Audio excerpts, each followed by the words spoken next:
Après ces 2 mois complètement inédits, l'énergie revient, l'envie de partager est plus forte. Ici, l'actu culturelle en direct de Nova, des musées et de la médiathèque. Les artistes sont avec les élèves pour créer et inventer. Et cette saison 19-20, ma vie d'artiste. Enseignants, assos, public, c'est tous ensemble que nous en parlons. Alors voici une version 2.0, on en parle et on partage. C'est parti pour une actu avec un artiste, une œuvre et une classe. Le tout version locale. Aujourd'hui, nous partons à la rencontre de Jean-Jérôme Esposito, comédien de théâtre et de cinéma. Il nous parle de son parcours, de son travail, de ses projets, bref, de sa vie d'artiste. Je m'appelle Jean-Jérôme Esposito, je suis comédien. Je suis né dans les quartiers populaires de Marseille, les quartiers nord dans le 14e arrondissement, à côté des usines Ricard. Et je suis né sous Giscard, d'ailleurs, en 1974. Et quand je partais à l'école, début des années 80, ça sentait l'anis dans tout le quartier. C'est un souvenir que j'ai, voilà. Et donc quand je suis arrivé au lycée Saint-Exupéry, au lycée Nord de Marseille, la première chose que j'ai fait en entrant en seconde, c'est créer une troupe de théâtre avec des camarades qui voulaient en être aussi. C'est l'endroit où j'ai pu me sentir à l'aise au lycée, dans l'éducation nationale. Parce que d'un coup, j'avais une matière où je pouvais m'exprimer correctement. Je veux vous parler des gens que j'aime, du monde qui m'a vu naître, parce que pas tout le monde a eu la chance de vivre dans un quartier aussi pourri que le mien. Donc c'est vrai que ce monde du cinéma et du théâtre me semblait très loin de ma réalité. Dans ma famille, la culture est populaire. Mon père écoutait beaucoup d'opéras. J'écoutais des opéras italiens, Caruso, Placido Domingo, et tant d'autres. Et c'est vrai que ça a été ma première éducation à ce métier d'artiste.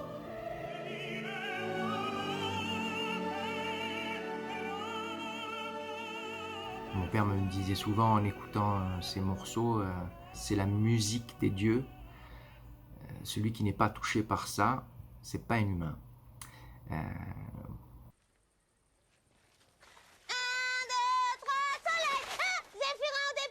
Il bouge pas, Zéphirin, regarde comme il bouge pas. Personne bouge, Victorine, sois pas aussi nerveuse. J'ai dit Zéphirin au départ. J'ai participé à 2 films, L'argent fait le bonheur, réalisé par Robert Guédiguian, et 1, 2, 3 Soleil, réalisé par Bertrand Blier. Et rencontrant ces gens, Blier, Marcello Mastroianni, l'équipe de Robert Guédiguian, Ariane Ascaride, je me suis dit tiens, mais en fait c'est pas un monde si loin de moi. Et au sortir de ces deux tournages, c'était en 1992, j'avais 17 ans, j'ai foncé vers le premier cours de théâtre que je trouvais. J'ai inversé le cours des choses. Je ne suis pas devenu prof de sport, je suis devenu comédien. Chacun on l'appelle la marraine, mais pas devant lui. Il m'a dit qu'il cherchait un porteur de portable parce qu'il avait peur d'attraper un cancer de l'oreille. Je t'écoute, parle-moi du 1er février. J'étais au Blécou quand ils sont partis. Commencer jeune, commencer à 17 ans, tu te rends très vite compte au fur et à mesure des années du miroir aux alouettes que peut être ce métier aussi. Parce qu'il n'y a qu'une seule réalité, c'est celle du travail. Et dans ce métier, tu peux vite te tourner vers des choses qui ne te font pas du tout avancer en tant qu'artiste. Et j'ai eu l'opportunité depuis 1992 de tourner dans 80 films, avoir des prix d'interprétation dans un téléfilm, dans des téléfilms, faire des grands films de cinéma, voilà. J'en peux plus, Tani, c'est l'enfer. Vous allez arrêter, oui? Tiens. Tiens, mon linon, prends ça. Merci, Tani. Je m'occupe de l'avocat pour ta femme. Je suis désolé. Ça va. Ils ont tué un instituteur à Harris dans les Aurès. Tu devrais faire la distribution de grains et partir. Dans le récit de mon quartier, je parle de cette jeunesse, de ce jeune qui vit dans un quartier qui ressemble à une tour de Babel, et c'est un spectacle qui parle d'identité.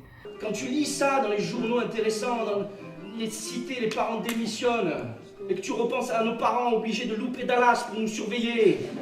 Arlette, elle avait compris un truc avec les jeunes, les enfants. Ça peut pas rester concentré sur une assiette. C'est obligé de s'amuser, de courir. Alors elle cuisinait très calorique, de sorte que dès la première cuillère, tu pouvais aller jouer. Je trouvais que nos dirigeants parlent souvent de nos quartiers populaires avec mépris et j'avais envie d'amener ma pierre à l'édifice et de témoigner de ce que j'ai vécu dans ces quartiers, de ce qui me fait homme aujourd'hui et de ce qui me fait artiste.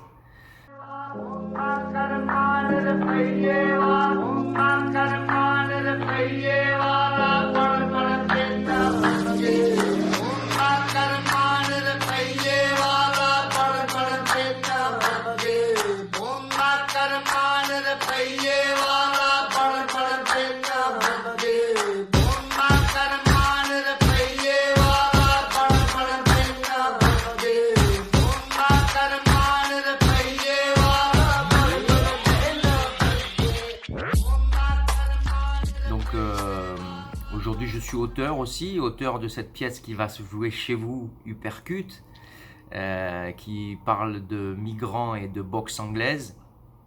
Et c'est bien évidemment toutes ces rencontres et mon parcours dans les quartiers populaires de Marseille qui ont fait l'artiste que je suis, je le crois. Voilà. Merci Jean-Jérôme. Partons maintenant à la découverte d'une maison nichée à Velot, les éditions Le Grand Jardin et son éditrice Alexandra Chauvelon. Je suis tombée dans la littérature quand j'étais petite. Après, j'ai fait mes études aussi dans la langue française puisque je suis linguiste. Et puis en même temps, je peignais. En même temps, je faisais du théâtre. En même temps, tous les arts du coup m'intéressaient. Il y a quelqu'un un jour qui m'a proposé de venir travailler avec lui et c'était un vieux monsieur de l'édition qui m'a tout appris du métier. Voilà. Et c'est comme ça que je suis arrivée dans l'édition et que j'ai eu la chance de pouvoir créer, il y a plus de 13 ans maintenant, des premières collections d'albums jeunesse. Pourquoi est-ce que j'aime autant les albums illustrés? Parce que ça permet d'exprimer avec peu de choses des messages très forts, des messages qui s'adressent vraiment à tous. C'est ce qui m'intéresse le plus. Et puis il y a ce double versant de la littérature illustrée, c'est-à-dire que les illustrations vont plus loin que les mots. Elles accompagnent, elles enrichissent le sens. C'est vraiment tout le sens de la littérature jeunesse actuelle. Maintenant, les illustrations, elles vont beaucoup plus loin, bien au-delà. Elles racontent d'autres histoires, d'autres moments. Donc on est vraiment comme sur une scène de théâtre. Vous voyez, quand les personnages agissent, bougent et disent des choses qui ne sont pas dans les paroles. C'est comme ça que fonctionne le livre jeunesse, c'est comme ça que fonctionnent les albums, et c'est comme ça que j'entends qu'ils fonctionnent. Mon travail avec les illustrateurs et les auteurs, c'est un véritable travail d'équipe. On travaille à trois.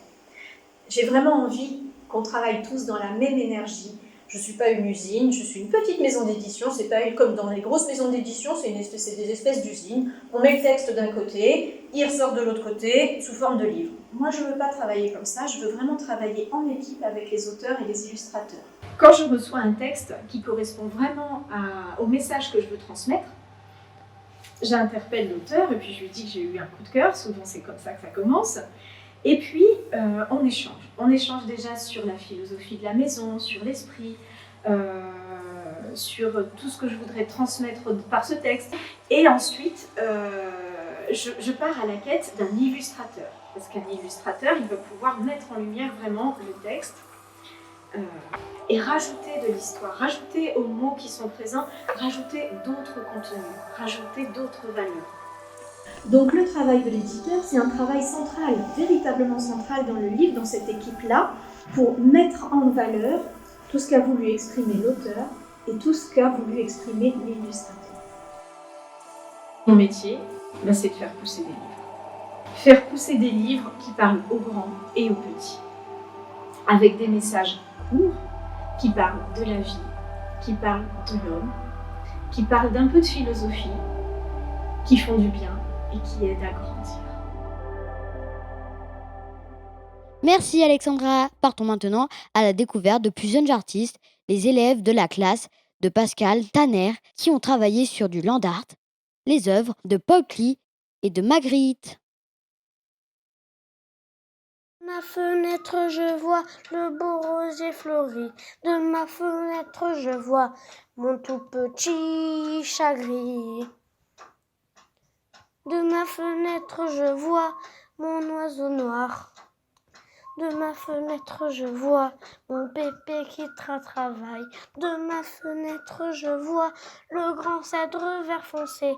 De ma fenêtre, je vois le puits au milieu du jardin.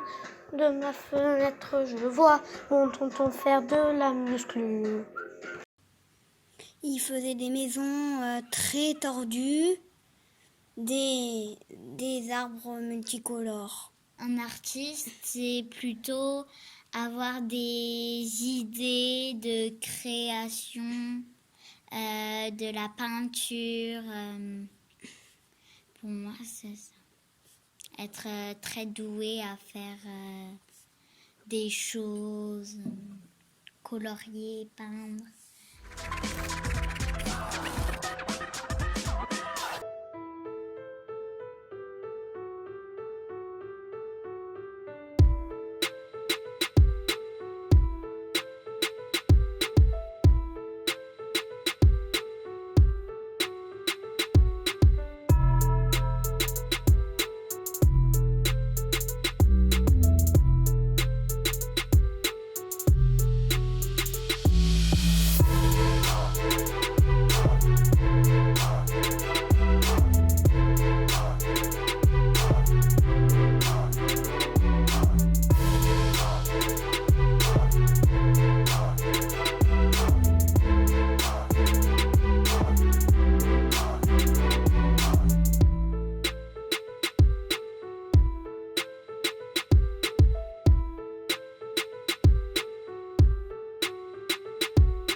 Voilà, la semaine de Restite, c'est fini.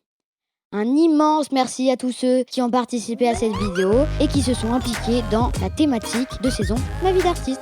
Confiné ou confiné. Nous n'avions pas la place de vous montrer le nombre incroyable d'œuvres produites par nos élèves, mais n'hésitez pas à les découvrir dans le lien situé dans la description.